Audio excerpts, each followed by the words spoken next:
60%-এরও বেশি 60+ সংস্কারের পক্ষে তারা ভোট দিয়েছে। সে একই জনগণ কিন্তু 11 দলের পক্ষেও ভোট দিয়েছে। যারা পুরনো আমলে আওয়ামী লীগ যেইভাবে নির্বাচন করেছে সেই ধরনের প্রচেষ্টা আমরা যাদের ভিতর দেখতে পাচ্ছি, প্রশাসনকে ব্যবহার করে সেই ফলাফল পরিবর্তন করা হয়েছে। আমাদের অবস্থান খুবই সুস্পষ্ট। এই নির্বাচনে সুস্পষ্টভাবে ফলাফলে কারচুপি হয়েছে। ভোট সুষ্ঠু একটা পর্যায় পর্যন্ত সুষ্ঠুভাবে হয়েছিল, আমরা সেটাকে স্বাগত জানিয়েছিলাম। কিন্তু ফলাফল যখন ঘোষণা করার সময় হয়েছে, ওই সময়টাতে স্পেসিফিক অনেকগুলো আসনকে টার্গেট করে আপনারা দেখেছেন, বাংলাদেশ খেলাফত মজলিসের আমির আল্লামা মামুনুল হক ঢাকা 13, সেই আসন, ঢাকা 8 আসন, বাংলাদেশ জামাত ইসলামের সেক্রেটারি জেনারেলের আসন, এরকম স্পেসিফিক কয়েকটা আসনকে টার্গেট করে সেটার ফলাফল পরিবর্তন করে দেওয়া হয়েছে। কেন্দ্রগুলোকে দখল করে সেই কেন্দ্রে জোর করে প্রশাসনকে ব্যবহার করে সেই ফলাফল পরিবর্তন করা হয়েছে। এখন যেই প্ল্যানের কথা আমরা শুনেছি, আমরা সেই প্ল্যানের একটা বাস্তবায়ন বা সেই প্ল্যানের একটা স্বরূপ কিন্তু এই নির্বাচনে আমরা দেখতে পাচ্ছি।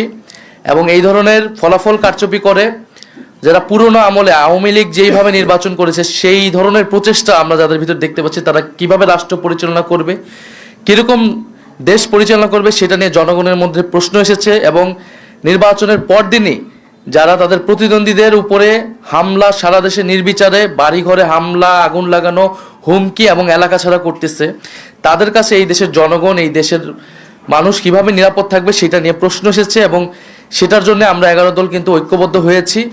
এবং ডক্টর শফিকুর রহমান বলেছেন স্পষ্টভাবে যে এটার জন্য রাজপথে নামার প্রয়োজন হলে আমরা সেটার প্রস্তুতি নিচ্ছি। কারণ এই দেশের মানুষকে, যারা 11 দলের পক্ষে নির্বাচনে কাজ করেছে, নেতাকর্মী সমর্থক, তাদেরকে হেফাজত করা, তাদেরকে রক্ষা করার দায়িত্ব আমাদের।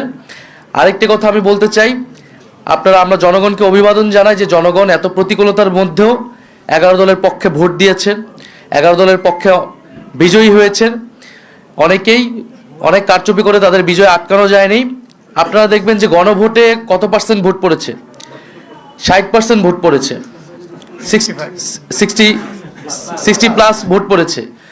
এই নির্বাচনে কিন্তু সুস্পষ্ট দুইটা পক্ষ ছিল, একটা সংস্কারের পক্ষ, পরিবর্তনের পক্ষ, যারা সংস্কার চায়, গণতন্ত্র চায়, চাঁদাবাজি বন্ধ করতে চায়, দুর্নীতি লুটপাটের বন্ধ করতে চায়, বিচার এবং সংস্কার চায়, আধিপত্য তো বিরোধিতা চায়। আরেকটি পক্ষ যারা পুরনো বন্দোবস্ত, পুরনো রাজনীতিকে প্রতিনিধিত্ব করেছে, যারা 72-এর সংবিধানকে চেয়েছে, যারা পুরনো যত ধরনের রাজনীতি আছে, যারা ঋণ খেলাপিদেরকে প্রশ্রয় দিয়েছে, যারা লুটপাট দুর্নীতি, সেই একই রাজনীতি করতে চায়। ফলে জনগণ ব্যাপকভাবে যেই 60%-এরও বেশি 60+ সংস্কারের পক্ষে তারা ভোট দিয়েছে, সে একই জনগণ কিন্তু 11 দলের পক্ষেও ভোট দিয়েছে। কিন্তু শেষ মুহূর্তে এই 10%-এর মতো ভোট কিন্তু কারচুপি করা হয়েছে, ফলাফলে কারচুপি করা হয়েছে। না হলে এই পুরা ভোটটাই 11 দলের পক্ষেই আসতো। শেষ মুহূর্তে 11 দলের অনেক গুরুত্বপূর্ণ নেতাকে এবং প্রার্থীকে হারিয়ে দিয়ে ক্ষমতা নিয়ে নেওয়ার চেষ্টা করেছে। এবং আমরা নির্বাচন কমিশনে সেটা সুস্পষ্টভাবে এই অভিযোগ জানানো হবে, প্রার্থীরা জানাবেন যাদের, এবং নির্বাচন কমিশন সেখানে কি ভূমিকা পালন করতেছে, তাদের অবস্থান কি, এর উপর নির্ভর করবে আমাদের নির্বাচন নিয়ে চূড়ান্ত অবস্থান। ধন্যবাদ।